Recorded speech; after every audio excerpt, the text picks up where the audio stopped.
स्वागत है आप सभी का आपके अपने प्लेटफॉर्म सौरवेद ऑफिशियल पर। मैं आशा करता हूँ आप सभी स्वस्थ, मस्त और ज़बरदस्त होंगे और अपनी तैयारी को बेहतर तरीके से कर रहे होंगे।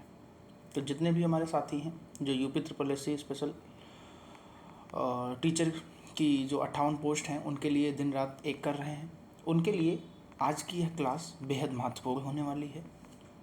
दोस्तों, कल की क्लास में हमने इंट्रोडक्शन टू डिसेबिलिटी, दिव्यांगता का परिचय को बिल्कुल बेसिक से समझा था। मुझे उम्मीद है कि आपने वो क्लास देख ली होगी और अपने नोट्स बना लिए होंगे। अगर किसी की वो क्लास छूट गई है तो इस क्लास के बाद उसे ज़रूर देख लें, ताकि आपका बेस जो है वो क्लियर हो जाए। और आज आज हम कदम रखने जा रहे हैं अपनी दूसरी क्लास की ओर, जिसका नाम है टाइप्स ऑफ डिसेबिलिटी। मैंने इससे पिछली क्लास में जो थ्योरी की क्लास थी उसमें मैंने आपसे बताया था कि ये क्लास करने से पहले या करने के साथ आप क्या कर लेंगे, आप जो आपका जो सिलेबस है उसको अपने पास में रखेंगे, जिससे आपको पता चलता रहे कि हम कौन से सिलेबस के कौन से पार्ट को हम कंप्लीट कर रहे हैं। तो आज का जो टॉपिक है वो सेक्शन ए का जो यूनिट 1 है वो तो हमने कंप्लीट कर लिया था कल की क्लास में। आज यूनिट 2 टाइप्स ऑफ डिसेबिलिटी, दिव्यांगता के प्रकार को जानेंगे। ये जो यूनिट है आपके एग्ज़ाम के नज़रिए से इतनी ज़्यादा इम्पॉर्टेंट है कि यहाँ से सीधे सवाल आपके पेपर में देखने को मिलेंगे। आज की क्लास में हम थ्योरी को इस तरह से समझेंगे कि आपको रटने की बिल्कुल भी ज़रूरत नहीं पड़ेगी। तो चलिए बिना किसी देरी के आज की इस धमाकेदार क्लास को शुरू करते हैं। अपनी कॉपी और पेन निकाल लीजिए, क्योंकि आज कई सारे इंपॉर्टेंट पॉइंट्स आपको नोट करने पड़ सकते हैं।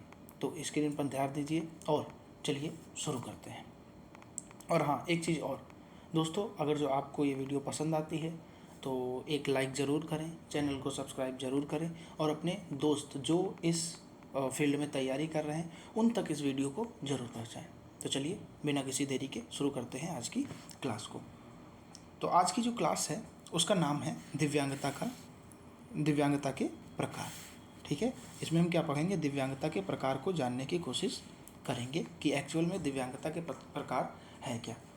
एक चीज़ और इसमें देख लेते हैं कि इसमें हम किसको पढ़ेंगे। तो जब आप सिलेबस अपना उठाएंगे यूनिट 2 जो टाइप्स ऑफ डिसेबिलिटी है, इसमें हम लोकोमोटर डिसेबिलिटी के बारे में पढ़ेंगे, जिसमें पोलियो, सेरेब्रल पैल्सी और एमडी मतलब मस्कुलर डिस्ट्रॉफी।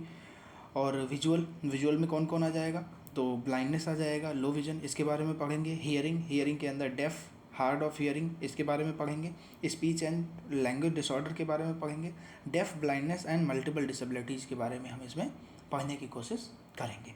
ठीक है, तो शुरू करते हैं। तो क्या कह रहा है कि दिव्यांगता एक व्यापक शब्द है। दिव्यांगता एक व्यापक शब्द है जो उन शारीरिक, मानसिक व संवेदी सीमाओं को दर्शाता है जिनके कारण किसी व्यक्ति को सामान्य जीवन जीने में कठिनाई होती है, या किसी भी उम्र या लिंग या पृष्ठभूमि के व्यक्ति को प्रभावित कर सकता है। ठीक है, भारत में जो दिव्यांगता है, दिव्यांग व्यक्तियों के अधिकार RPWD एक्ट के अनुसार 21 प्रकार की जो दिव्यांगताएं हैं वो मान्य हैं। ठीक है, तो आपको ये जो RPWD एक्ट है, ठीक है, जो RPWD एक्ट है, rights of person with disability act 2016 जो है, इसको आपको बिल्कुल ध्यान से पढ़ना है। ठीक है, क्योंकि यही वो एक्ट है जिसमें 21 प्रकार की डिसेबिलिटी के बारे में बात की गई है और आपको हर एक डिसेबिलिटी के बारे में पता होना चाहिए। अगर जो हर एक डिसेबिलिटी का आपको ज्ञान नहीं है, आपको उसके बारे में विस्तृत जानकारी नहीं है, तो आप मुझे कमेंट बॉक्स में ज़रूर बताइएगा, मैं उसके लिए एक वीडियो आप लोगों के समक्ष ले आऊँगा। ठीक है, RPWD एक्ट जो कि 2016 में आया, इससे पहले एक और एक्ट आया था 1995 में जो इसी का एक रूप था। ठीक है, जिसको रिप्लेस करके RPWD एक्ट आया, वो 1995 का एक्ट था। उसमें पूछा जा सकता है कि PWD जो एक्ट है उसमें कितनी प्रकार की डिसेबिलिटी के बारे में बात की गई थी, तो बात बताएंगे कि 7 प्रकार की डिसेबिलिटी के बारे में उसमें बात की गई थी। ठीक है, अब हम पढ़ते हैं लोकोमोटर डिसेबिलिटी, मतलब लोकोमोटर दिव्यांगता के बारे में हम पढ़ेंगे। ठीक है, तो जो लोकोमोटर दिव्यांगता का अर्थ है कि हड्डियों और जोड़ों या मांसपेशियों में की समस्याओं के कारण चलने फिरने में क्या होती है, असमर्थता देखने को मिलती है। मतलब लोकोमोटर ठीक है। लोकोमोटर में क्या होता है कि जो हड्डियाँ होती हैं और जो जोड़ होते हैं, जो मांसपेशियाँ होती हैं, उनमें कमी हो जाने के कारण, मतलब उसमें क्या हो जाने के कारण, कोई समस्या उत्पन्न हो जाने के कारण व्यक्ति को चलने फिरने जैसी समस्याओं को सामना करना पड़ता है। यह जो है, यह दुर्घटनाओं, बीमारियों या जन्मजात दोषों के कारण हो सकती है। मतलब ये जो लोकोमोटर डिसेबिलिटी है, या तो ये जन्म से हो सकती है, या फिर जन्म के बाद कोई बीमारी आ जाए उसके कारण हो सकती है, या फिर कोई दुर्घटना हो जाती है उसके कारण ये सारी चीज़ें देखने को मिलती हैं। इसमें जो व्यक्ति होता है उसको शारीरिक गतिविधियों में बाधाएं महसूस होती हैं। शारीरिक गतिविधियों में बाधाएं महसूस होती हैं, जैसे चलना हो गया, दौड़ना हो गया, संतुलन बनाए रखना हो गया। इन सब चीज़ों को व्यक्ति को फेस करना पड़ता है। ठीक है। अब जैसे हड्डियों की समस्या की बात आ गई, तो जैसे हड्डियों का टूटना हो गया, कोई विकृति आ जाना हो गया, जैसे रोग कोई हो गया, जैसे हम ऑस्टियोपोरोसिस बोलते हैं, ऐसा कोई रोग उत्पन्न हो गया। ठीक है। इसके कारण क्या होता है, जो व्यक्ति की गतिशीलता होती है, जो मूवमेंट होता है, वो प्रभावित होता है। ठीक है। जिससे व्यक्ति को चलने फिरने में कठिनाई महसूस होती है। अब जैसे हम बात करते हैं जोड़ों की समस्या। ठीक है। हर एक पॉइंट को एक्सप्लेन किया है। जैसे गठियाबाई एक रोग होता है, तो इसमें क्या होता है, गठिया जो या जैसे बोल सकते हैं कि जोड़, इसमें क्या हो जाता है, इनके कठोर हो जाने से चलने फिरने में दर्द और कठिनाई होती है। ठीक है। और जैसे मांसपेशियों की कमजोरी, मांसपेशियों का कमज़ोर हो जाना, जैसे मांसपेशियों में दुर्बलता या पक्षाघात से शारीरिक अक्षमता सीमित हो जाती है। ठीक है। मांसपेशियाँ क्या हो जाती हैं, जब कठोर हो जाती हैं, उनमें दुर्बलता आ जाती है, तो क्या होता है, जो शारीरिक क्षमता है वो सीमित हो जाती है, उसमें बहुत सारी क्या हो जाती हैं, लिमिटेशंस आ जाती हैं। मुख्य कारण कौन कौन से हो सकते हैं, जैसे चोट लगना, पोलियो हो जाना, सेरेब्रल पैल्सी जिसे हम सीपी के नाम से जानते हैं, मस्कुलर डिस्ट्रॉफी जिसे हम एमडी के नाम से जानते हैं। ठीक है। या फिर जन्मजात दोष क्या हो सकते हैं, इसके मुख्य कारण हो सकते हैं। ठीक है। और जो लोकोमोटर डिसेबिलिटी की बात करते हैं, तो 40% या फिर उससे अधिक जो अक्षमता होती है, उनको क्या किया जाता है, उस व्यक्ति को जो डिसेबिलिटी सर्टिफिकेट है वो प्रोवाइड कराया जाता है। ठीक है। आई होप आपको ये वीडियो पसंद आ रही होगी। नेक्स्ट बढ़ते हैं। अब हम एक एक करके समझते हैं कि जो पोलियोमाइलाइटिस है, किसको पोलियोमाइलाइटिस है, उसके बारे में हम पढ़ते हैं। तो जो पोलियो है, एक्चुअल में पोलियो है क्या, इसके बारे में जानेंगे। पोलियो एक्चुअल में है क्या, इसके बारे में हम जानेंगे। तो जो पोलियो है, पोलियो एक अत्यंत, एक मिनट,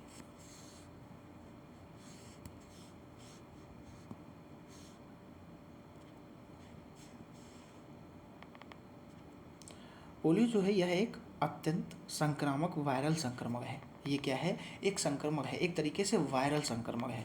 ठीक है। ये क्या है, एक तरीके से वायरल संक्रमण है। एक मिनट, हाँ, मतलब ये क्या करता है, ये हमारे तंत्रिका तंत्र को, मतलब जो न्यूरॉन सिस्टम है उसको क्या करता है, प्रभावित करता है, एक तरीके से उसको, उस पर हमला करता है। यह पोलियो वायरस जो, मतलब यह जो वायरस है, मतलब जो ये संक्रमण है, यह पोलियो वायरस के द्वारा फैलता है। और मुख्य रूप से जो 5 वर्ष से कम उम्र के जो बच्चे होते हैं उनको प्रभावित करता है। इसको ये कैसे फैलता है, तो जैसे दूषित पानी हो गया, भोजन हो गया, इससे फैलता है। ठीक है। संक्रमित व्यक्ति के संपर्क में आने से फैलता है। मुंह के संपर्क में आने से, मतलब अगर जो हम आमने सामने बैठकर बातचीत कर रहे हैं तो उससे भी इसके फैलने के चांसेस रहते हैं। कौन कौन से लक्षण देखने को मिल सकते हैं, प्रभाव कौन कौन से देखने को मिल सकते हैं इसके, तो इसको जो प्रभाव हैं, जैसे पैरों में पक्षाघात होना, जैसे पैरालिसिस पड़ जाना। ठीक है। तो इसमें क्या होता है, सबसे सामान्य प्रभाव है एक या दोनों पैरों की गति का खो जाना। जैसे देखा होगा आधा शरीर पैरालिसिस हो जाता है, जिसे लकवा मार जाना बोलते हैं। ठीक है। कई लोगों ने अपने आसपास के लोगों को देखा होगा। ठीक है। तो जैसे मांसपेशियों की कमजोरी हो जाना, धीरे धीरे जो मांसपेशियां होती हैं वो काम करना बंद कर देती हैं। ठीक है। मूवमेंट बंद हो जाता है अपने आप। सांस लेने में कठिनाई होना, गंभीर मामलों में सांस की जो मांसपेशियां होती हैं वो प्रभावित हो जाती हैं, जो वेन्स होती हैं वो सारी चीज़ें प्रभावित होने लगती हैं। जैसे देह की विकृति, मतलब शारीरिक बनावट में क्या होने लगती है, परिवर्तन होने लगता है। लंबे समय तक पश्चाघात से हड्डियाँ क्या होने लगती हैं, टेढ़ी होने लगती हैं। ठीक है। तो ये चीज़ें आपको क्या करना है, आपको ये चीज़ें ध्यान रखना है। रोकथाम कैसे किया जा सकता है, तो भारत में पल्स पोलियो अभियान के तहत बच्चों को मुफ्त टीका दिया जाता है। भारत 2014 में पोलियो मुक्त घोषित हुआ है। तो यहाँ से एक क्वेश्चन इंपॉर्टेंट बन सकता है कि भारत पोलियो मुक्त किस वर्ष घोषित किया गया। तो याद रखेंगे 2014 में भारत क्या हो चुका है, पोलियो से मुक्त हो चुका है। ठीक है, नेक्स्ट क्वेश्चन पर आगे बढ़ते हैं। अब हम इससे आगे बढ़ते हैं तो हमको देखने को मिलता है, जैसे अभी मैंने बताया कि लोकोमोटर डिसेबिलिटी के अंदर पोलियो आता है, सेरेब्रल पैल्सी आता है, इसी में पढ़ते हैं, और मस्कुलर डिस्ट्रॉफी को भी इसी में हम पढ़ते हैं। तो अब हम पढ़ेंगे सेरेब्रल पैल्सी के बारे में। किसके बारे में पढ़ेंगे? सेरेब्रल पैल्सी के बारे में हम इसमें पढ़ेंगे, जिसे हम क्या बोलते हैं, जिसे हम सीपी के नाम से जानते हैं। किस नाम से? सीपी के नाम से जानते हैं। ठीक है, जो सीपी है, जो सेरेब्रल पैल्सी है, यह मस्तिष्क के विकास के दौरान हुई क्षति के कारण होता है। मतलब जो सेरेब्रल पैल्सी है, ये मस्तिष्क का विकास हो रहा होता है, उस दौरान क्या होता है, जो क्षति, उसमें कोई क्षति हो जाती है, उसके कारण उत्पन्न होता है। ठीक है, यह एक गैर प्रगतिशील स्थिति है। ठीक है, मतलब यह एक गैर प्रगतिशील स्थिति है, अर्थात हम कह सकते हैं कि मस्तिष्क की क्षति बढ़ती नहीं है, लेकिन इसके प्रभाव जीवन भर रह सकते हैं। मतलब अगर जो किसी भी प्रकार की जो क्षति हुई है मस्तिष्क में, वो गैर प्रगतिशील स्थिति रहती है। मतलब उसमें कोई भी, जैसे सोचने की क्षमता को क्या हो जाना, कम हो जाना। ठीक है, तो कोई भी प्रभाव होता है तो उसमें क्या होता है, ये जो क्षति हो जाती है वो बढ़ती नहीं है, वो जीवन भर रह सकती है। मतलब उसमें कोई भी बढ़ोतरी देखने को नहीं मिलेगी। इसके कौन कौन से कारण हो सकते हैं? तो जन्म के पहले या दौरान, या जन्म के दौरान, जैसे हम पढ़ते हैं ना, नेटल, प्रीनेटल, पोस्टनेटल, आप सब लोगों ने पढ़ रखा होगा। ठीक है, तो ये सारी चीज़ें हमको हमारे कोर्स में पढ़ाई जाती हैं। तो इसके कारण या तो जन्म के पहले, पोस्टनेटल, ठीक है, और प्रीनेटल और नेटल के बारे में हम पढ़ते हैं ना। तो इसमें क्या होता है, जन्म के पहले या दौरान या बाद में मस्तिष्क में कोई क्षति हो जाना, जैसे ऑक्सीजन की कमी होना, संक्रमण हो जाना, या जन्म के बाद चोट लग जाना। ठीक है, बहुत से ऐसे बच्चे होते हैं जिनके जन्म के बाद सिर के बल अगर जो वो गिर पड़े तो उनको क्या हो जाता है, मतलब ये सारी चीज़ें प्रॉब्लम फेस करनी पड़ती हैं।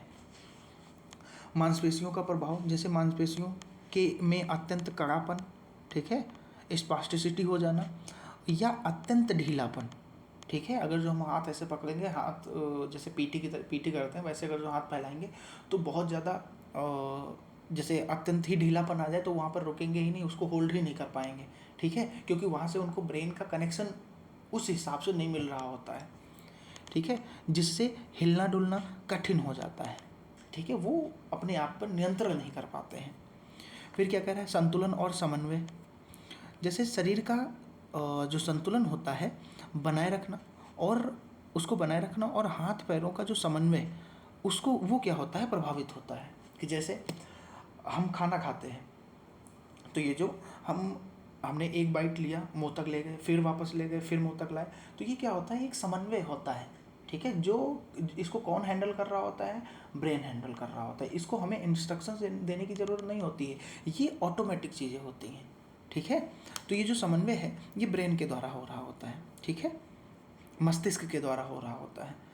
और मनुष्य हाँ, जिससे चलना फिरना और वस्तुएं पकड़ना क्या हो जाता है, मुश्किल हो जाता है, वस्तुओं को होल्ड कर पाना। ठीक है, ये सारी चीज़ें क्या होती हैं, प्रभावित होती हैं। नेक्स्ट क्या कह रहा है, अन्य प्रभाव कौन कौन से होते हैं? तो कुछ मामले में बोलने, निगलने, दृष्टि या बुद्धि पर भी क्या पड़ सकता है, प्रभाव पड़ सकता है। मतलब इन पर भी हमें क्या देखने को मिल सकता है, प्रभाव देखने को मिल सकता है। जो सेरेब्रल पैल्सी से प्रभावित जो बच्चे होते हैं उनको फिजियोथेरेपी, ऑक्यूपेशनल थेरेपी, मतलब जिसे हम ओटी के नाम से जानते हैं। ठीक है, आप जब कोर्स कर रहे होंगे तो आपको पीटी और ओटी आपको पढ़ाया गया होगा, ओटी, पीटी और स्पीच थेरेपी। ठीक है, ये आपके सिलेबस में एक चैप्टर होता है, वो आपको कराया गया होगा। ठीक है, ऑक्यूपेशनल थेरेपी और विशेष शिक्षा को से बहुत मदद मिलती है। ठीक है, मतलब अगर एक बच्चा है जो सेरेब्रल पैल्सी से ग्रसित है तो उसको स्पेशल एजुकेटर यानी कि आप, फिजियोथेरेपिस्ट एक, और ओटिस्ट जो होते हैं, इनकी ज़रूरत होती है। तो बच्चे में जल्दी प्रभाव जो प्रोग्रेस है वो देखने को मिलेगी। ठीक है, नेक्स्ट अब हम पढ़ेंगे, हमने लोकोमोटर के अंदर पोलियोमाइलाइटिस को देख लिया जो कि एक वायरल संक्रमण है। ठीक है, उसके हमने रोकथाम देख लिए, उसके प्रभाव मतलब लक्षण देख लिए, कैसे फैलता है ये देख लिया। ये सारी चीज़ें आप अगर जो देख रहे हैं तो उसको नोट कर लीजिए एक जगह, जिससे आगे चलकर आपको दिक्कत ना हो। ठीक है, क्योंकि लिख कर चीज़ें ज़्यादा याद रहती हैं। ठीक है, क्योंकि सीखने की स्किल्स भी हर एक इंसान की अलग अलग होती हैं। कोई बोलकर मतलब जैसे बोल बोल कर पढ़ता है तब उसे चीज़ें याद होती हैं, कोई देख कर ही पढ़ता है तभी उसको चीज़ें याद हो जाती हैं, कोई सुनकर पढ़ता है, ठीक है, मतलब सुनकर याद कर लेता है। ये सारी चीज़ें तो सबकी अपनी अपनी क्या होती हैं, टीचिंग स्किल्स होती हैं, मतलब लर्निंग स्किल्स होती हैं। अब हम पढ़ेंगे मस्कुलर डिस्ट्रॉफी के बारे में। ठीक है, मस्कुलर डिस्ट्रॉफी के बारे में पढ़ेंगे। ठीक है, क्या है, तो अब देखेंगे कि मस्कुलर डिस्ट्रॉफी एक्चुअल में है क्या। ठीक है, तो इसमें क्या कह रहा है कि जो मस्कुलर डिस्ट्रॉफी है, जो मस्कुलर डिस्ट्रॉफी है, हाँ, तो ये आनुवांशिक विकारों का एक समूह है। आनुवांशिक विकारों का एक समूह है जिसमें क्या होता है, मांसपेशियां धीरे धीरे कमज़ोर हो और नष्ट हो जाती हैं। जो मांसपेशियां होती हैं मस्कुलर डिस्ट्रॉफी में धीरे धीरे क्या होने लगती हैं, कमज़ोर होने लगती हैं और एक समय के बाद वो नष्ट हो जाती हैं। यह एक प्रगतिशील बीमारी है क्योंकि धीरे धीरे वो कमज़ोर पड़ रही हैं और नष्ट हो रही हैं, तो ये कह सकते हैं कि प्रगतिशील है। ठीक है, समय के साथ स्थिति बिगड़ती जाती है, मतलब अगर जो इस पर ध्यान नहीं दिया गया तो स्थिति बद से बदतर हो सकती है। ठीक है, इसके मुख्य लक्षण कौन कौन से हो सकते हैं, तो जैसे बार बार गिरना, क्योंकि हड्डियाँ कमज़ोर हो रही हैं, उनमें ताकत नहीं बच रही है, तो वो क्या हो जाएगा, बार बार गिरना। संतुलन खोना, ठीक है, बॉडी का समन्वय न बिठा पाना। ठीक है, चलने में अजीब ढंग, ठीक है, जिसे हम वॉडलिंग गेट बोलते हैं। ठीक है, फिर क्या कह रहा है, जैसे मांसपेशियों में दर्द होना, कठोरता आ जाना, ठीक है, चलने फिरने में दिक्कत होने लगती है। धीरे धीरे चलने की क्षमता कम हो जाना, जब हड्डियाँ हमारी कमज़ोर हो रही हैं, मांसपेशियाँ कमज़ोर हो रही हैं, तो शरीर का वो भार सही नहीं पाएंगी, तो क्या हो जाएगा, धीरे धीरे चलने में क्या हो जाएगी, वो जो क्षमता है वो क्या हो जाएगी, कम होने लगेगी, गायब होने लगेगी। सांस लेने और निगलने में कठिनाई होना, ठीक है, गंभीर मामलों में जब सीवियर कंडीशन आ जाती है, ठीक है, जब सीवियर कंडीशन आ जाती है तब हमको वहाँ पर ये सारी चीज़ें देखने को मिलती है। ठीक है, अच्छा, इसके मुख्य प्रकार कौन से हो सकते हैं, जैसे ड्यूसन एमडी हो सकता है, बेकर एमडी हो सकता है, ठीक है, और फिजियो स्कैपुलो ह्यूमरल एमडी हो सकता है, मस्कुलर डिस्ट्रॉफी हो सकता है। ये उसके प्रकार हैं। जैसे इसमें क्या होता है, सबसे सामान्य कि मतलब लड़कों को 2 से 5 वर्ष की उम्र तक प्रभावित करता है। कौन सा, ड्यूसन एमडी। ठीक है, ये एक प्रकार है, एमडी मस्कुलर डिस्ट्रॉफी का भी एक क्या है, प्रकार है। ठीक है, बेकर एमडी क्या होता है, ये हल्का रूप इसका देखने को मिलता है, जैसे लक्षण के बाद में और धीमे धीमे दिखाई देता है। ठीक है, और जो है फेसियो स्कैपुलो ह्यूमरल एमडी है, इसमें क्या होता है, चेहरे और जो कंधे की मांसपेशियां हैं उनको खासकर क्या करता है, प्रभावित करता है। ठीक है, तो ये भी आपको क्या रखना है, याद रखना है। ठीक है, क्योंकि आपके सिलेबस के अकॉर्डिंग ही मैं सारी चीज़ें करा रहा हूँ। मस्कुलर डिस्ट्रॉफी क्या है, मुख्य लक्षण कौन कौन से हो सकते हैं, प्रमुख प्रकार कौन कौन से होते हैं, ये मैंने आपको बता दिया। ठीक है, नेक्स्ट क्या कह रहा है, दृष्टिबाधिता के बारे में पढ़ते हैं, विजुअल इम्पेयरमेंट के बारे में पढ़ते हैं। किसके बारे में, विजुअल इम्पेयरमेंट के बारे में पढ़ते हैं। तो इसमें क्या कह रहा है, तो दृष्टिबाधिता का अर्थ है कि आँखों की वह स्थिति जिसमें व्यक्ति को सामान्य रूप से देखने में क्या होती है, कठिनाई होती है। मतलब विजुअल इम्पेयरमेंट क्या होता है, वह स्थिति क्रिएट हो जाती है व्यक्ति में कि उसे देखने संबंधी क्या होने लगती है, कठिनाई होने लगती है, भले ही चश्मा या अन्य सुधार के बाद भी। ठीक है, यह जन्मजात हो सकती है और यह बाद में किसी बीमारी या चोट से भी क्या हो सकती है, उत्पन्न हो सकती है। कौन सी, जो वीआई विजुअल इम्पेयरमेंट। ठीक है, अब हम ब्लाइंडनेस के बारे में देख लेते हैं कि क्या है ब्लाइंडनेस। तो इसमें क्या होता है, पूरी तरह से दृष्टि का अभाव या इतनी कम दृष्टि कि व्यक्ति केवल रोशनी और अंधेरे में अंतर कर सके, उसे क्या कहते हैं, ब्लाइंडनेस कहते हैं। कि मतलब ब्लाइंडनेस क्या है, हमने विजुअल इम्पेयरमेंट के बारे में पढ़ा कि दृष्टिबाधिता क्या है। इसमें क्या होता है कि जो व्यक्ति की देखने की क्षमता होती है वो क्या हो जाती है, बहुत ही कम हो जाती है। ठीक है, क्या हो जाती है, बहुत ही कम हो जाती है, जिसमें उसे सामान्य रूप से देखने में क्या होती है, कठिनाई होती है। ठीक है, और ब्लाइंडनेस में क्या है कि इसमें पूरी तरह से जो दृष्टि होती है उसका अभाव होता है, या हम कह सकते हैं कि इतना कम हो जाती है कि व्यक्ति केवल अंधेरे में और रोशनी का क्या कर सकता है, अंतर कर सकता है। ठीक है, ऐसे व्यक्ति ब्रेल लिपि या सफ़ेद छड़ी और गाइड डॉग की सहायता से अपना जीवन यापन करते हैं। ठीक है, और जैसे किससे ये चीज़ें आ सकती है, जैसे जन्मजात अंधापन हो गया, मोतियाबिंद हो गया, ग्लूकोमा हो गया, रेटिना की बीमारी हो गई। ठीक है, नेक्स्ट पढ़ते हैं अल्पदृष्टि, जिसे हम क्या बोलते हैं, लो विजन बोलते हैं। क्या बोलते हैं, लो विजन बोलते हैं। तो जैसे चश्मे हो गए, चश्मे या लेंस के बावजूद देखने में गंभीर कठिनाई होना। ठीक है, चश्मा भी लगा है, लेंस भी लगा हुआ है, उसके बावजूद भी जो देखने में गंभीर कठिनाई का सामना करना पड़ता है, तो व्यक्ति कुछ हद तक ही देख सकता है। ठीक है, लेकिन पढ़ना, चेहरे पहचानना या दूरी का अंदाज़ा लगाना क्या होता है, इसमें मुश्किल हो जाता है। ठीक है, जिसकी वजह से इसमें क्या होता है, तो धुंधला, विकृति दिखाई देना, रंगों की पहचान में कठिनाई होना। ठीक है, कम रोशनी को ना देख पाना, और दृष्टि का जो होता है वो क्षेत्र क्या हो जाता है, दायरा क्या हो जाता है, सीमित हो जाता है। ठीक है, तो जो दृष्टिबाधित व्यक्ति स्क्रीन रीडर सॉफ्टवेयर और बड़ी फॉन्ट वाली जो किताबें होती हैं, ऑडियो सामग्री होती है, उसकी सहायता से शिक्षा और रोजगार क्या कर सकते हैं, प्राप्त कर सकते हैं। ठीक है, आई होप ये चीज़ें आपको समझ आ गई होंगी और ये धीरे धीरे क्लियर हो रही होंगी।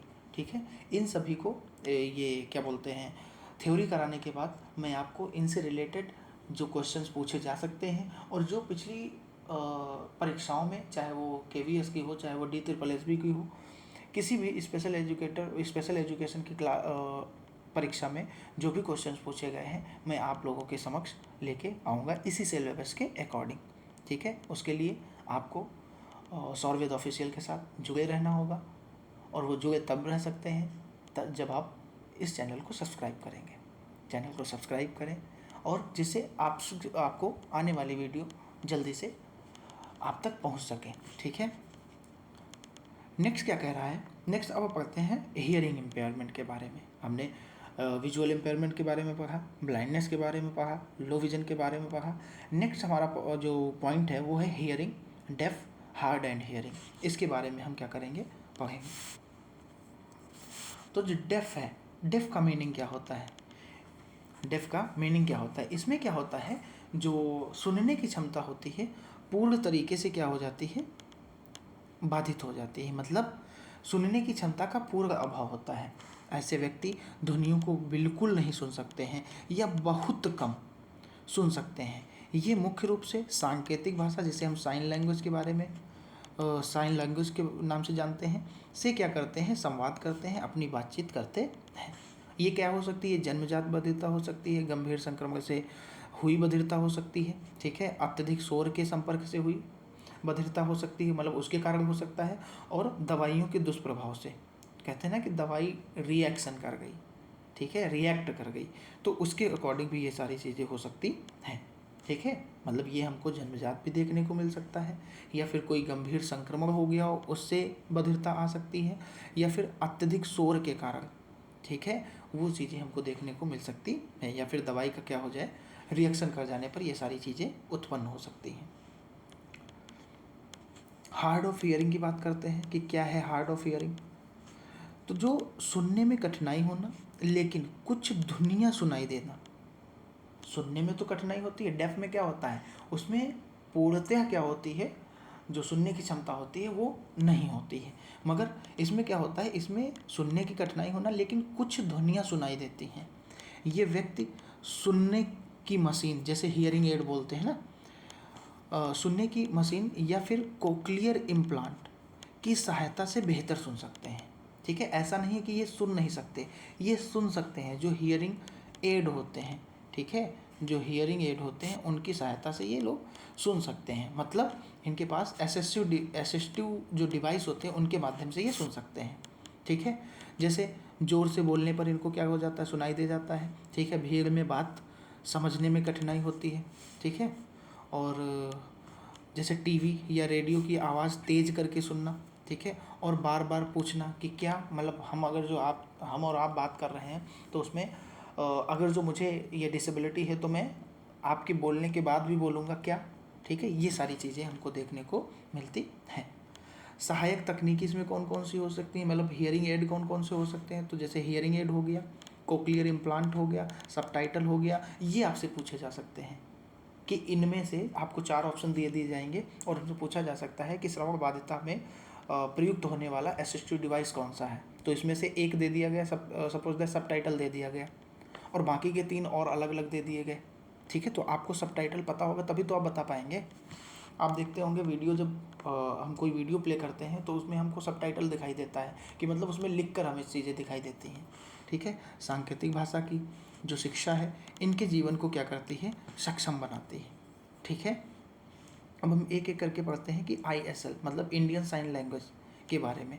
तो भारत में जो बधिर समुदाय है उसकी जो मुख्य संवाद भाषा, ठीक है, यह एक आधिकारिक रूप से मान्यता प्राप्त है। तो उनकी जो मतलब समुदाय की जो भारत में जो बधिर समुदाय की जो मुख्य संवाद भाषा है वो कौन सी है, सांकेतिक भाषा है। इसीलिए जब हम हिंदी की बुक पढ़ते हैं, हिंदी पढ़ते हैं, तो उसमें हमको क्या पढ़ाया जाता है कि भाषा के कितने रूप होते हैं। तो अब बोला जाता है कि भाषा के 3 रूप होते हैं। कौन कौन से होते हैं, पहला हमारा मौखिक भाषा हो जाता है, दूसरा हमारा लिखित भाषा हो जाता है, और तीसरा क्या ऐड किया जाता है, तीसरा ऐड किया जाता है सांकेतिक भाषा। कौन सा, सांकेतिक भाषा। ठीक है, आई होप आपको ये चीज़ें समझ आ रही होंगी। ठीक है, दूसरा क्या है, दूसरा हियरिंग एड ऐड किया जाता है। जैसे एक छोटी सी इलेक्ट्रॉनिक मशीन होती है। ठीक है, इसमें क्या होता है, जो ध्वनियाँ होती हैं उसको तेज करके सुनाने में मदद करते हैं ये जो एड होते हैं। ठीक है, आपने कई लोगों को लगाए हुए देखा होगा। नेक्स्ट क्या कह रहा है, जो कोक्लियर इम्प्लांट होता है, ये आप वर्ड नया सुन रहे होंगे कि जो कोक्लियर इम्प्लांट होता है इसमें क्या होता है, यह एक सर्जिकल उपकरण है जो सीधे श्रवण मतलब जो सुनने की नसें होती हैं उनको क्या करता है, उत्तेजित करता है, जिससे उनकी जो सुनने की क्षमता होती है वो क्या हो जाती है, मतलब उनमें उत्तेजना उत्पन्न हो जाती है, जिसकी वजह से उनको सुनाई देने लग जाता है।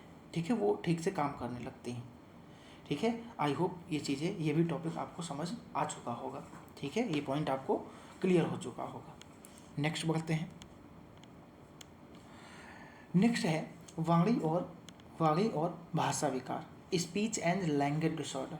ठीक है, यदि कोई बच्चा स्पीच एंड लैंग्वेज डिसऑर्डर जिसके अंदर है तो उसको ट्रीट कौन करता है, तो स्पीच थेरेपिस्ट करते हैं। ठीक है, तो ये क्या है, जो वाणी और भाषा विकार है उन स्थितियों को कहते हैं। कौन सी स्थितियों को कहते हैं, उन स्थितियों को कहते हैं जिसमें व्यक्ति को बोलने, भाषा को समझने या अपने विचारों को व्यक्त करने में कठिनाई होती है, या बच्चों को और वयस्कों दोनों को प्रभावित कर सकता है, चाहे वो बच्चा हो चाहे वो अडल्ट हो, ये दोनों को क्या कर सकता है, प्रभावित कर सकता है। ठीक है, और अगर हम उनको ट्रीटमेंट ना करें और उन पर काम ना करें, उनको चीज़ों को मतलब उनके अंदर ये स्किल ना डेवलप करें कि वो अपनी भी बातें, अपने विचारों को दूसरों के सामने रख सकें, तो वो अपने आप को थोड़ा सा अलग महसूस करने लगते हैं, अकेला महसूस करने लगते हैं। ठीक है, तो इसीलिए एक स्पेशल एजुकेटर की, एक स्पीच थेरेपिस्ट की इन बच्चों में बहुत ही अहम भूमिका होती है। ठीक है, तो इसलिए आप भी सब इस फील्ड में आप तैयारी कर रहे हैं, तो जब भी आप टीचर बनिएगा तो आप बड़े ईमानदारी के साथ इस फील्ड में काम करिएगा, क्योंकि आप एक बच्चे को उसको मतलब समाज की मेन स्ट्रीमिंग से जोड़ने का काम कर रहे हैं। ठीक है, जैसे इसके कौन कौन से कारण हो सकते हैं, जैसे हकलाना, तुतलाना। ठीक है, जैसे बोलने की गति क्या हो जाती है, थोड़ा सा कम हो जाती है, लय या स्पष्टता में क्या होती है, समस्या होती है, व्यक्ति शब्दों को दोहराता है और उसमें अटकता है या शब्द खींचता है ज़्यादातर, यह तनाव या उत्तेजना भी इससे क्या हो सकती है, बढ़ सकती है। ठीक है, अस्पष्ट उच्चारण, जैसे आर्टिकुलेशन डिसऑर्डर जिसे कहते हैं, कि उच्चारण क्लियर नहीं हो पाना। ठीक है, इसमें क्या होता है, जो कुछ ध्वनियाँ होती हैं उनको सही ढंग से ना बोल पाना, जैसे रा शा की ध्वनि ना निकल पाना। ठीक है, बच्चों में यह सामान्य बात है। ठीक है, रा को ला बोलते हैं, शा को चा बोलते हैं। ठीक है, लेकिन बड़े होने पर भी, बने रहने पर ये क्या होता है, एक चिंता का विषय होता है कि जैसे छोटा बच्चा है तो चलो ठीक है, वो समय के साथ अपने अंदर सुधार ले आएगा, बोल पा रहा है, केवल वर्ड ही स्पष्ट नहीं निकल रहे हैं ना, मगर एक एज भी होती है जिसके बाद ये चिंता का विषय बन सकता है। अगर हम उसको पहले ही दे उसको, जिसे हम अर्ली इंटरवेंशन बोलते हैं, अगर जो हमने उसमें प्रारंभिक हस्तक्षेप कर लिया तो वो जो स्थिति है एक समय के बाद जो बड़ी होने वाली है, वो पहले ही हम उसको क्या कर सकते हैं, उसका इलाज कर सकते हैं, उसको उससे रिलेटेड हम प्रशिक्षण दे सकते हैं। ठीक है, तो अर्ली इंटरवेंशन बहुत ही ज़रूरी होता है इस फील्ड में। तो हमें अगर जो किसी भी प्रकार की किसी में दिव्यांगता है तो उससे छिपाना नहीं चाहिए, ठीक है, क्योंकि वो आगे चलकर कोई ना कोई प्रॉब्लम क्रिएट करेगी, ठीक है, वो बड़ा रूप ले सकती है, तब आप क्या करेंगे, ठीक है। तो इससे हमें अवेयर कर रहना है और लोगों को भी अवेयर करना है, ठीक है, कि जल्दी से जल्दी अगर जो ऐसी सारी चीज़ें कुछ देखने को मिल रही हैं तो उसको आइडेंटिफाई करें, उसको छुपाएं नहीं, ठीक है। अब वो प्राचीन समय गया। भाषा समझने में कठिनाई होना, मतलब रिसेप्टिव डिसऑर्डर होना, क्योंकि जो जैसे क्या होता है कि दूसरों की बात समझने में समस्या होना, व्यक्ति सुन तो सकता है लेकिन शब्दों का अर्थ नहीं समझ पाता है, ठीक है, रिसेप्टिव डिसऑर्डर जिसे बोलते हैं। और भाषा व्यक्त करने में कठिनाई होना, क्या, भाषा व्यक्त करने में कठिनाई होना, एक रिसेप्टिव डिसऑर्डर होता है, एक एक्सप्रेसिव डिसऑर्डर होता है, ठीक है। इसमें क्या होता है, व्यक्ति अपनी जो विचार है उनको व्यक्त नहीं कर पाता है, ठीक है, दूसरों के सामने प्रेजेंट नहीं कर पाता है, अपने विचारों को शब्दों में ढालने की समस्या होती है। व्यक्ति जानता है कि क्या कहना है लेकिन शब्द नहीं मिल पाते हैं क्योंकि उसके पास शब्दों की लिमिटेशन होती है, ठीक है। स्पीच थेरेपी इन विकारों को के उपचार में महत्वपूर्ण भूमिका निभाते हैं। मतलब जो स्पीच थेरेपिस्ट होते हैं वो इस फील्ड में मतलब ये जो डिसऑर्डर है इससे जो ग्रसित बच्चे होते हैं, इस दिव्यांगता से जो ग्रसित बच्चे होते हैं, उनकी जो भूमिका होती है इसमें बहुत ही अहम होती है स्पीच थेरेपिस्ट की, ठीक है।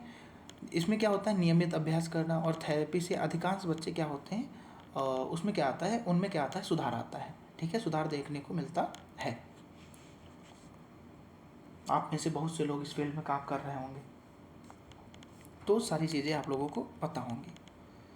नेक्स्ट है मूक बधिरता और बहुदिव्यांगता, ठीक है, मूक बधिरता और बहुदिव्यांगता, जिसे हम क्या बोलते हैं, डेफ ब्लाइंडनेस बोलते हैं, ठीक है, मूक बधिरता। इसमें क्या होता है, एक साथ दृष्टि और श्रवण दोनों की क्या हो जाती है, गंभीर कमी हो जाती है। यह एक अत्यंत चुनौतीपूर्ण स्थिति है क्योंकि व्यक्ति ना तो देख सकता है और ना ही सुन सकता है, किसमें, मूक बधिरता में, डेफ ब्लाइंडनेस में, ठीक है। संवाद के तरीके कौन कौन से अपनाए जाते हैं, जैसे टेक्टाइल साइन लैंग्वेज, स्पर्श सांकेतिक भाषा, ब्रेल लिपि, उंगलियों से पढ़ना, हस्त स्पंदन मतलब हैंड टैपिंग करके समझना। इसका जो सबसे महत्वपूर्ण एग्जाम्पल हो सकता है वो हेलन केलर का हो सकता है। कौन सा, हेलन केलर। हेलन केलर एक ऐसी महिला थी जिनका जो जन्म हुआ था वो तो नॉर्मल हुआ था, मगर महज 19 महीने की आयु में उनको एक, जैसे बोलते हैं ना, मस्तिष्क ज्वर, दिमागी बुखार आ जाने के कारण क्या होता है, उनके अंदर बोलने के साथ साथ उनकी जो रोशनी होती है वो भी चली जाती है, ठीक है, वो सुन नहीं पाती हैं, ठीक है। और उनकी जो मदर थी जिनका नाम था कैथरीन एडम्स केलर और उनके पिता का नाम कैप्टन ऑर्थर था, ठीक है। तो उनकी जो मदर थी उनको उन्होंने ऑब्जर्व किया कि कोई भी आवाज़ होती है, कोई भी आवाज़ बजती है, चाहे वो टीवी की आवाज़ हो, चाहे किसी घंटे की आवाज़ हो, उसकी तरफ जब हम, मतलब कोई भी आवाज़, मतलब नॉर्मल, जैसे मैं अभी बैठा हूँ, अगर जो मेरे पीछे कोई बेल बजती है तो मैं उसके प्रति रिएक्ट करूँगा। तो उन्होंने देखा कि जो उनकी बच्ची है वो किसी भी आवाज़ के प्रति कोई रिएक्ट नहीं कर रही है, कोई भी रिएक्ट नहीं कर रही है, कोई उसका रिएक्शन नहीं है। तो धीरे धीरे उन्होंने उस चीज़ को बारीकी से समझा और जब उन्हें समझ आया कि बच्ची देखने के साथ साथ बोल नहीं सकती है, तो उन्होंने मतलब उनके लिए यह एक चिंता का विषय बन चुका था, क्योंकि यह माता पिता के लिए यह चीज़, ये जो समस्या होती है बहुत बड़ी समस्या होती है कि जब उनका बच्चा बोलता खेलता, जो बच्चा पूरे मतलब अपनी खुली आंखों से आसमान देख रहा था, अपने माता पिता को देख रहा था, महज 19 महीने के बाद वो सारी जो उसके अंदर क्षमताएं थी वो सारी क्या हो चुकी हैं, खो चुकी हैं, महज बुखार आने के कारण। तो एक बड़ा चिंता का विषय बन सकता है। धीरे धीरे वो पता करती हैं तो उन्हें एनी सोलिवन नाम की एक सरस की एक टीचर मिलती हैं, ठीक है, जो आपने पार्किंसंस नाम की एक संस्था देखा होगा जो दिव्यांग बच्चों के लिए काम करती है। तो वहाँ एक टीचर थी जिनका नाम था एनी सुलिवन। उनसे वो कांटेक्ट करती हैं और उन्हें क्या करती हैं, अपने घर पर आने के लिए मनाती हैं, अपने बच्चे की कंडीशन बताती हैं और उनसे रिक्वेस्ट करती हैं कि वो उनकी बच्ची को घर पर आकर शिक्षा दीक्षा दें। तो ये सारी चीज़ें होने के साथ साथ वो आने के लिए रेडी हो जाती हैं, लेकिन उससे पहले जो, अब ऐसा तो है नहीं कि 19 साल की बच्ची है, कुछ समय तो लगा होगा पार्किंसंस की जो टीचर थी उन तक पहुंचने में, तो तब तक जो काम किया उनकी मदर ने ही किया। तो जो जैसे डेली बच्ची धीरे धीरे बड़ी होने लगी, ये प्रॉब्लम्स उनको दिखाई देने लगी, तो जो एक्टिविटीज़ ऑफ डेली लिविंग होती हैं, जो दैनिक दिनचर्या के काम होते हैं, तो उसको सिखाने का जो जिम्मा था वो उनकी माँ ने उठाया और उनकी जो पहली टीचर बनी वो माँ ही उनकी बनती हैं। उनकी जो पहली गुरु बनती हैं वो माँ ही बनती हैं। हम सबकी भी पहली टीचर हमारी माँ ही होती हैं, जो हमें पापा से लेकर माँ तक कहना सिखाती हैं, हर एक वर्ड बोलना सिखाती हैं, हमें चलना सिखाती हैं, ठीक है। तो धीरे धीरे जब वो आने के लिए तैयार हो जाती हैं और वो देखती हैं कि बच्चे के अंदर एक भी वर्ड नहीं है, वो बोल नहीं पा रही हैं, तो उन्होंने क्या किया, धीरे धीरे कई हफ्तों तक उन्होंने बच्चे पर काम किया, कई महीनों तक काम किया, तो क्या कर पाती हैं, बच्ची के अंदर वर्णमाला डेवलप कर पाती हैं, वर्णमाला का ज्ञान करवाती हैं। फिर धीरे धीरे बच्ची ने क्या किया, उन्हीं की सहायता से प्रसिद्धि हासिल की, ग्रेजुएशन करती हैं, जर्मनी फ्रांस इन भाषाओं को ज्ञान होता है और देश विदेश में क्या करती हैं, वो विख्यात हो जाती हैं, जानी जाने लगती हैं, क्योंकि उन्हें एक दो भाषाओं का ज्ञान नहीं था, उन्हें कई भाषाओं का ज्ञान हो चुका था। तो आप समझ सकते हैं कि एक नॉर्मल इंसान जिसको एक या दो ही भाषाएं याद करने में, समझने में दिक्कत होती है, वो ऐसी कई भाषाओं का ज्ञान लिए बैठे थी, जिसमें उनकी जो अहम भूमिका थी उनके माँ की थी, उनके टीचर की थी। क्योंकि इस तरह के मतलब इस तरीके से काम करने के लिए टीचर के अंदर, स्पेशल एजुकेटर के अंदर क्या होना चाहिए, पेशेंस, धैर्य नाम की चीज़ होनी चाहिए, क्योंकि इस फील्ड में धैर्य ही काम आता है। धैर्य है, पेशेंस है, तब आप काम अच्छा कर पाएंगे, क्योंकि इसमें ये कोई एक दिन का काम नहीं है कि आपने सिखाया बच्चा सीख गया, टाइम लगता है, धीरे धीरे चीज़ें आती हैं। तो ऐसे ही वो अपनी प्रसिद्धि हासिल करती गई। एक समय आता है कि वो अपने दोस्तों को एक दिन चाय पार्टी पर बुलाती हैं। कौन? यही हेलन केलर। और अपने दोस्तों से कहती हैं कि मैंने इतनी प्रसिद्धि तो हासिल कर ली है, मैं जो दिव्यांग लोग हैं उनके लिए मैं कुछ करना चाहती हूँ,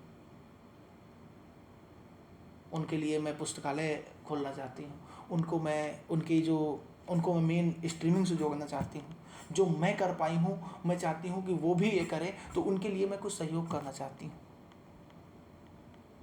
उसके लिए मुझे आप लोगों के सहयोग की ज़रूरत है।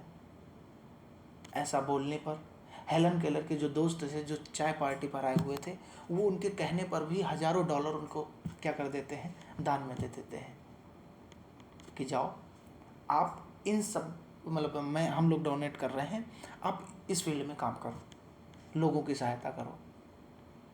तो ये है उनकी कहानी। ऐसे ही नहीं उनको जाना जाता है, ऐसे ही हम उनको प्रेरणा का स्रोत नहीं बोलते हैं। महज 19 साल की, उनका कहना था कि मैंने जो दुनिया 19 साल की 19 महीने की एज में देखी थी, मैंने जो वो खिलखिलाता आसमान देखा था, चमकीला आसमान देखा था, माँ की हंसी देखी थी, पिता की वो हंसी देखी थी, मैं वो आज भी नहीं भूली हूँ। मेरे सामने वो सारी चीज़ें आज भी घूमती हैं। तो ये है हेलन केलर की कहानी।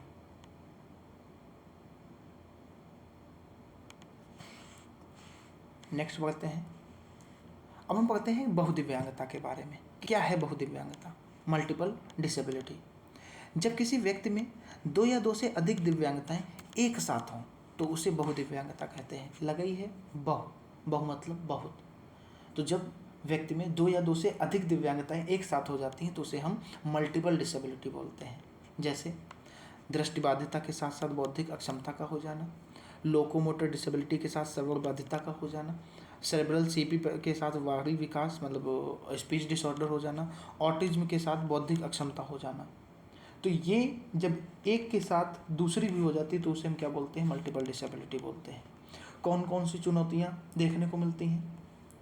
तो प्रत्येक दिव्यांगता अलग अलग सहायता मांगती है, इसलिए बहुविषयक दृष्टिकोण की आवश्यकता होती है, मतलब मल्टी डिसिप्लिनरी अप्रोच की आवश्यकता होती है। डॉक्टर हो गए, थेरेपिस्ट हो गए, शिक्षक और परिवार सब मिलकर क्या करते हैं? इन पर काम करते हैं। ठीक है, तो जो पॉइंट्स दिए गए हैं कि भारत में जो दिव्यांग कुल जनसंख्या का कितने % अनुमानित है? 4% अनुमानित है। जो RPWD एक्ट आया वो कब लागू हुआ? 2016 में लागू हुआ। इसमें कितने प्रकार की दिव्यांगताओं की बात की है? 21 प्रकार की दिव्यांगताओं की बात की गई है। ठीक है, अब हम पढ़ते हैं जो समावेशी समाज की ओर एक कदम, मतलब इसी को एक तरीके से समराइज किया गया है। ठीक है, कि दिव्यांग व्यक्ति को सहानुभूति नहीं चाहिए बल्कि समान अवसर और अधिकार चाहिए, जो कि सही है। जैसे हेलन केलर से हमें प्रेरणा लेनी चाहिए कि जो एक नॉर्मल पर्सन नहीं कर पाता है, कर सकता, वो उन्होंने कर दिखाया। तो जब वो कर सकती हैं तो हर एक दिव्यांग व्यक्ति कर सकता है, बस उसे सपोर्ट की ज़रूरत है। सपोर्ट किसी सहानुभूति की नहीं, उनको उनके अधिकार की ज़रूरत है, उनको उनके सम्मान की ज़रूरत है। आपको सम्मान की ज़रूरत है, उनको भी सम्मान की ज़रूरत है। ठीक है, तो जैसे एक बच्चा समावेशी, मतलब एक सच्चा समावेशी समाज वह है जहाँ हर व्यक्ति अपनी क्षमताओं के अनुसार जी सके। ठीक है, वही एक सच्चा समावेशी समाज होता है। क्या होती है समावेशी शिक्षा? दिव्यांग और सामान्य बच्चों को एक साथ पढ़ाना, इससे दोनों को एक दूसरे को समझने का मौका मिलता है। और सर्व शिक्षा अभियान का ये एक अच्छा उदाहरण है कि सब पढ़ें सब बढ़ें, सबका साथ सबका विकास। ठीक है, जहाँ पर कोई भी डिस्क्रिमिनेशन नहीं किया जाता है।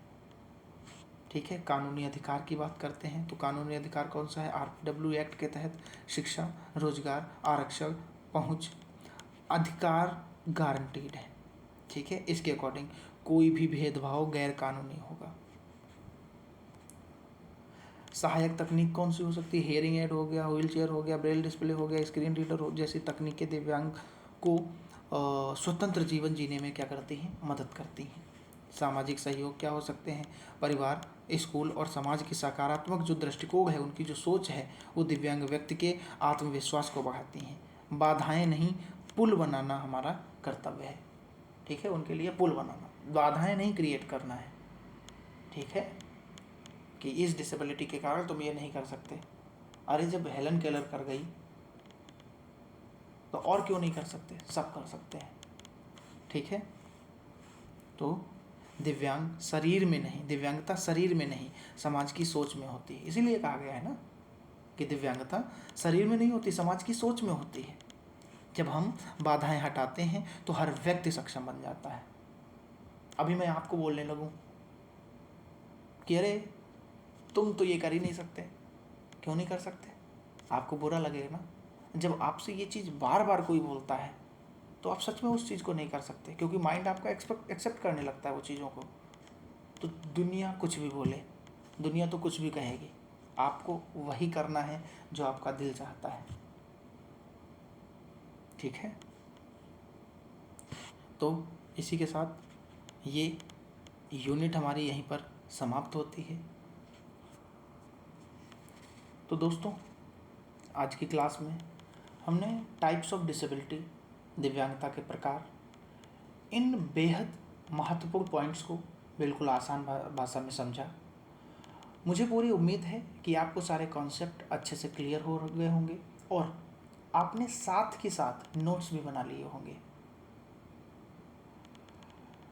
जाने से पहले मैं आपको एक छोटा सा होमवर्क दे रहा हूँ कि आप सभी को कमेंट बॉक्स में बताना है कि RPWD एक्ट 2016 के अनुसार कुल कितनी दिव्यांगताओं को शामिल किया गया है, और इससे पहले कौन सा एक्ट आया था और वो किस सन में आया था, उसमें कितनी दिव्यांगताओं को शामिल किया गया था, वो आपको कमेंट बॉक्स में ज़रूर बताना है।